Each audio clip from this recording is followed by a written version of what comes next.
What if the moment Meghan Markle and Prince Harry thought would be a celebration of their charity work turned into a public humiliation?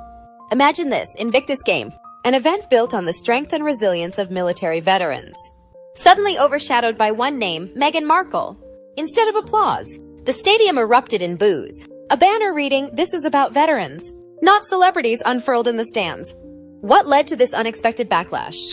In today's video, we'll break down the shocking protest that rocked the Invictus Games in Vancouver. Was Meghan's presence truly a distraction? Or was this just the latest chapter in a story of growing frustration? How did a night meant to honor veterans become the center of a media firestorm? And what does this mean for Meghan and Harry's public image moving forward? Stay tuned as we dive into the controversy, the emotions at play, and why this protest wasn't just another online outrage, it was a direct challenge from the very people Prince Harry had spent years working to support. The Invictus Games, founded by Prince Harry in 2014, were always meant to be about one thing: honoring the resilience and triumph of veterans. It was supposed to be their moment, the athletes, the warriors, the men and women who have sacrificed so much for their countries. But as we all know, the spotlight doesn't always fall where we expect it. So, how did a night meant to celebrate the strength of military veterans become overshadowed by the name Meghan Markle? And more importantly, how did that name end up triggering a public protest? The atmosphere was electric as the Invictus Games opened in Vancouver in 2025. The crowd was buzzing with excitement. The athletes were ready to compete, and Prince Harry was finally seeing his passion project come to life in front of his eyes. Yet, there was a sense of unease lingering in the air, a tension that many in the stadium could feel but perhaps couldn't quite pinpoint. And when the cameras zoomed in on Meghan sitting next to Harry, it wasn't just a moment of warmth and admiration. It was the beginning of something far different. The crowd's reaction wasn't immediately clear, but it didn't take long before things escalated. A banner appeared in the stands. "This is about veterans." For years, speaking out against what they saw as an intrusion on their sacred space. It's crucial to understand that this protest didn't come out of nowhere.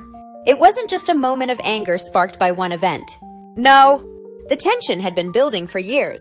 From the very beginning, Meghan Markle's presence at the Invictus Games had been a point of contention for many. It wasn't just about her support for Prince Harry. It was about her visibility. Critics, particularly within the veteran community, had long argued that the Invictus Games should never become a platform for personal branding, for high-profile celebrity moments. And in 2025, it felt like that line had been crossed.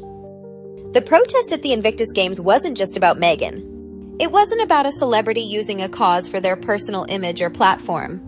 It was about a deeper issue, the shift from focusing on the athletes to focusing on the spectacle.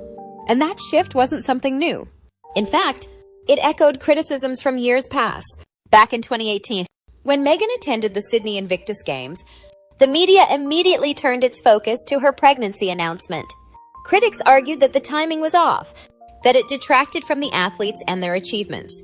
Fast forward to 2025, and the same arguments resurfaced, but this time, the frustration was far more vocal. As the protest grew, the question became, was Meghan's presence truly a distraction? Or was the veteran community simply reacting to something they had quietly felt for years? The controversy didn't just revolve around Meghan's role in the event. It was about the integrity of the Invictus Games itself. For many veterans, the Games were their moment, an opportunity to prove that they weren't defined by their injuries, their scars, or their trauma. The last thing they wanted was for their personal journey to be overshadowed by celebrity culture. But here's where the story gets even more complicated. Prince Harry, the founder of the Invictus Games, was caught in the middle. His passion project, the one initiative he had poured his heart and soul into, was now the focal point of a controversy that threatened to undermine everything he had worked for. And yet, Harry was no stranger to controversy. He had already stepped away from royal duties, distancing himself from the institution he had once served. But his connection to the veteran community, the very people the Invictus Games were designed to support, had always been his greatest strength. Now, he found himself at a crossroads. How could he protect both his wife and the event he had built from the ground up? The dilemma was real. And for the first time, it wasn't about Harry's loyalty to the monarchy or to his wife, it was about the veterans he had fought to honor. In the aftermath of the protest, The media coverage was swift and intense. Headlines ranged from Meghan faces unexpected backlash to veterans rebel against the Duchess. But as the story unfolded, it became clear that the reaction was more than just a one-off protest. It was the culmination of years of simmering discontent.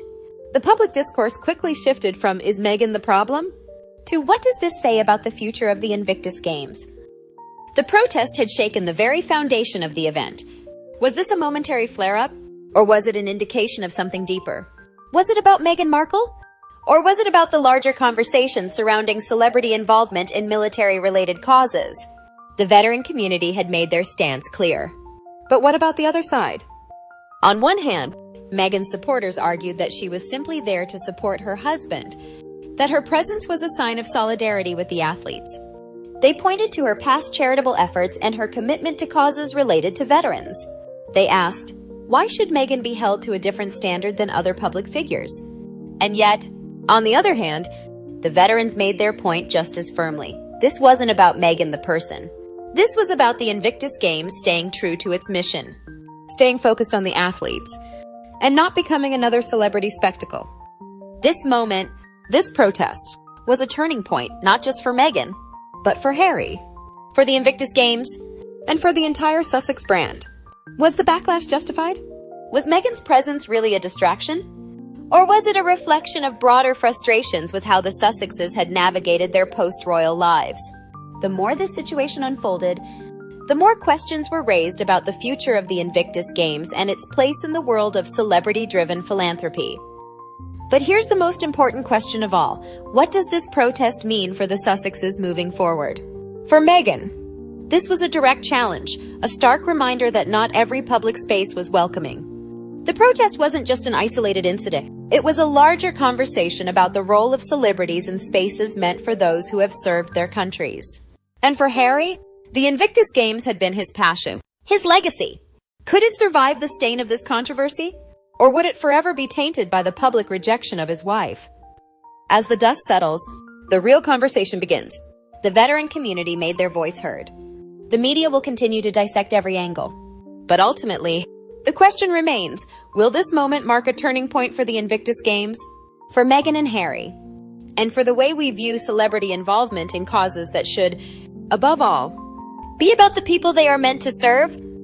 As we wrap up today's video, one thing is clear. The controversy surrounding Meghan Markle's presence at the Invictus Games has ignited a conversation that isn't going away anytime soon.